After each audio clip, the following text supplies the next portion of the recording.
Mr. Shapiro. It's an honor to testify. It's an honor to testify before you here today. The reason that I'm with you is that I speak on dozens of college campuses every year, so I have some firsthand experience with the anti-First Amendment activities that have been taking place on the college campuses. I've encountered anti-free speech measures, administrative cowardice, even physical violence at campuses ranging from California State University at Los Angeles to University of Wisconsin at Madison, which is driving the legislation that Ms. Demings was talking about, to Penn State University to UC Berkeley, and I am not alone.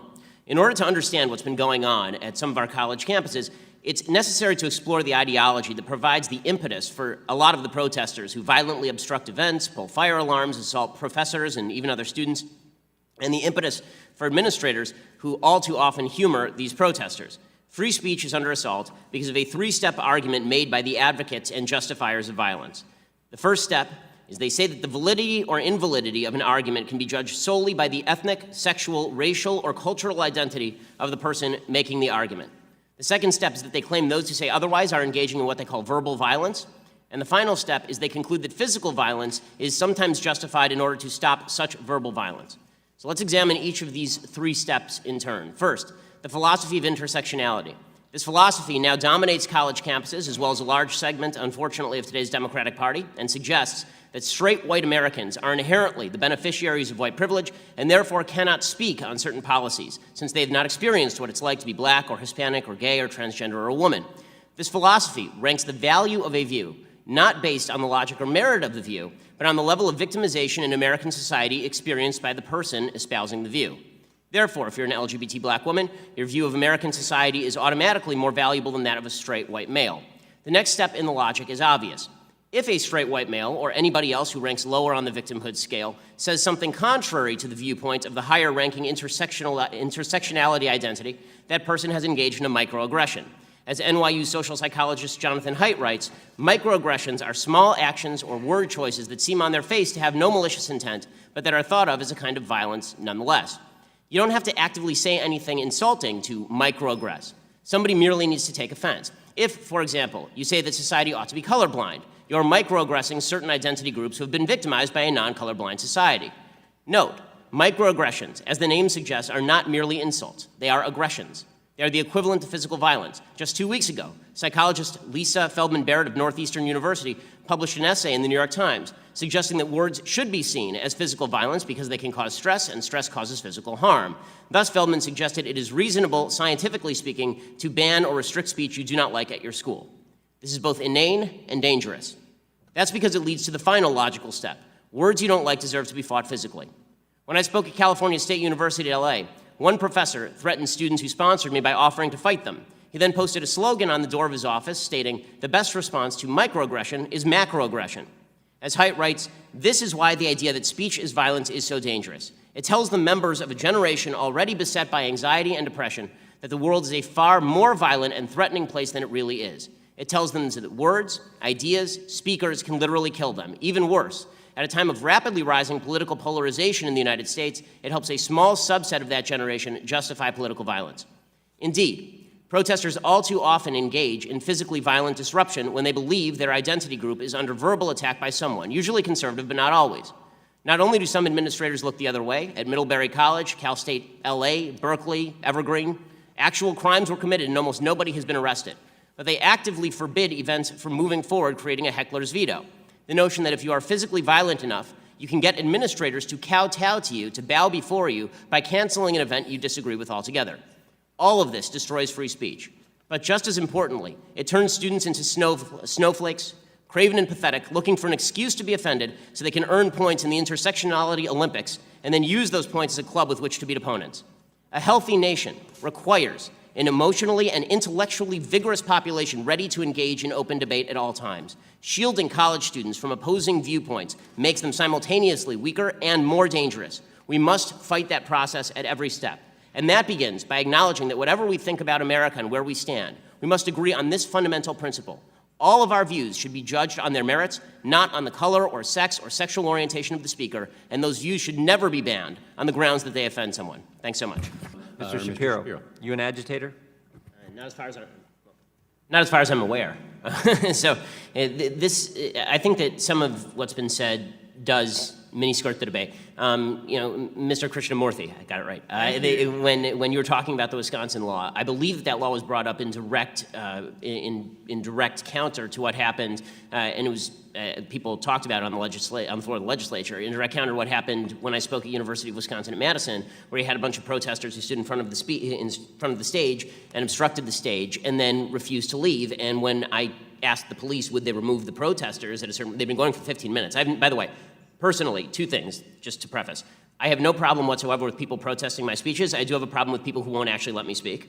And number two, as far as all the talk about white supremacy, I can speak from experience. Mr. Lawrence, your organization named me the #1 target of anti-Semitism online last year.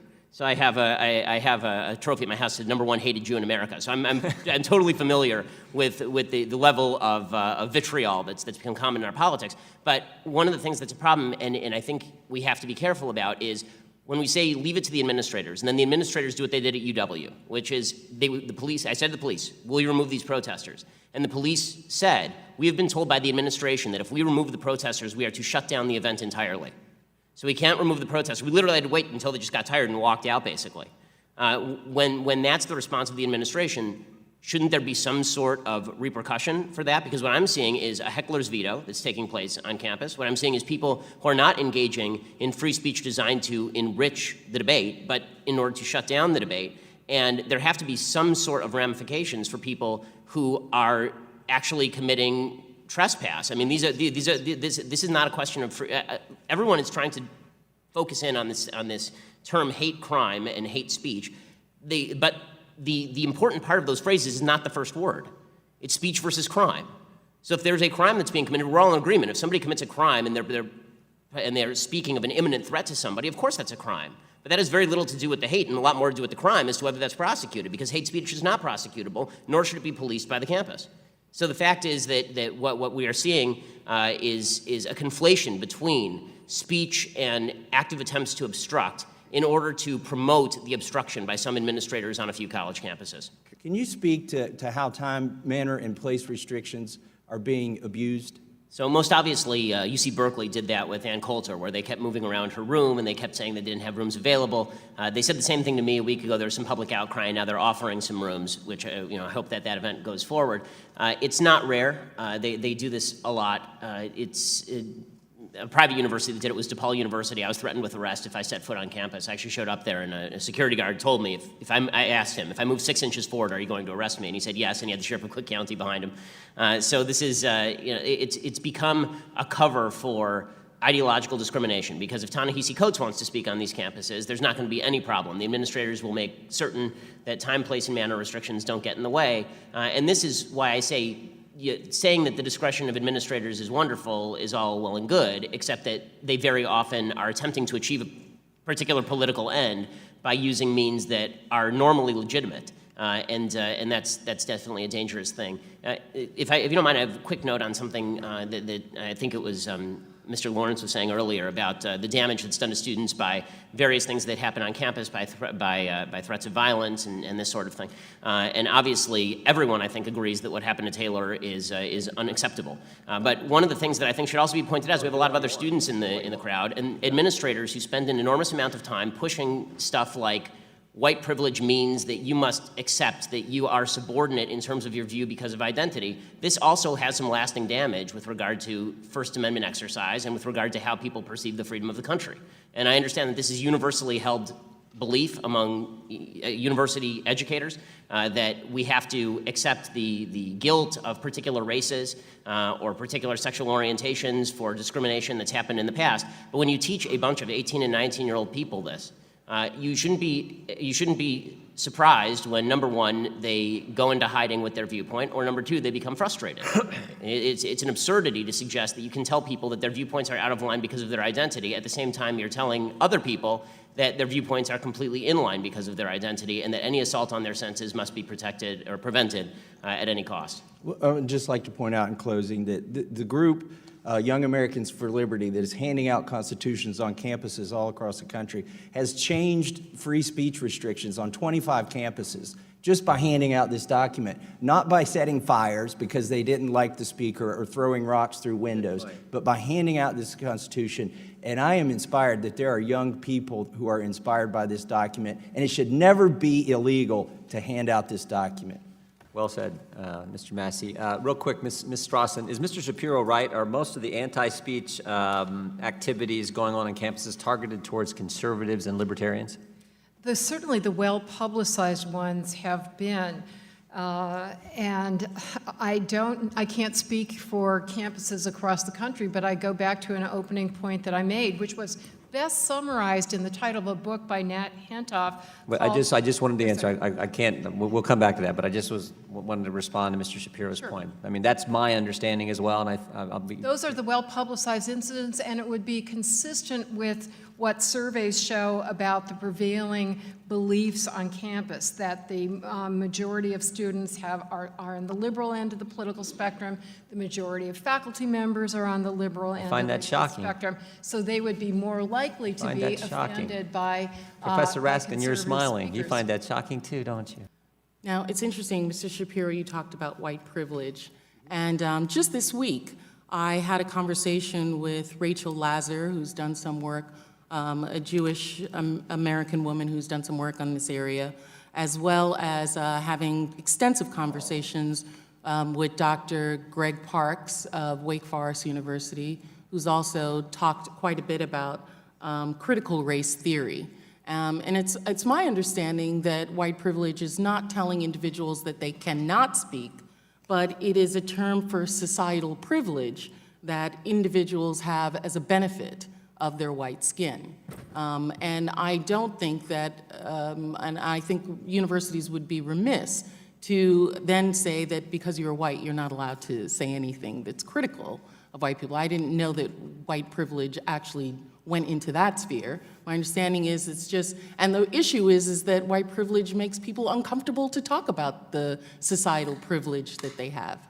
Well, to me, what I say on campuses all the time is if you want to cite instances of racism that we can all find and fight together, that's something that I'm more than willing to stand next to you and fight, because that's obviously stuff that we should fight together. But when you just say that there is a white privilege out there in the ether and that by dint of birth your skin color generates for you an advantage, what you're really saying to people is that your view is less valuable because you have not experienced what I've experienced. And that is an identity argument, that's a character argument, that's not a rational political argument that can actually be taken on in any way. It's more of a cudgel and a club than it is an attempt to open a discussion. Well, I think it's a demonstrable evidence that through society's demographics that being white has societal privileges that being black does not. But we can talk about how that manifests, because that's I'm more also interesting, interested in what you just said now, is that you would stand next to anyone who has this.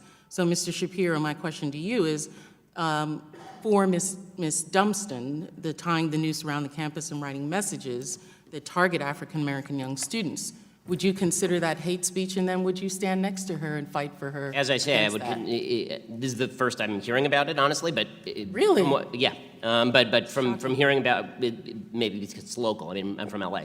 But in any case, I'm more than happy to stand alongside her and fight whatever group was responsible for this. Not only more than happy. I mean, you're talking about the alt-right. Again, I was the #1 target of anti-Semitic harassment from the alt-right last year.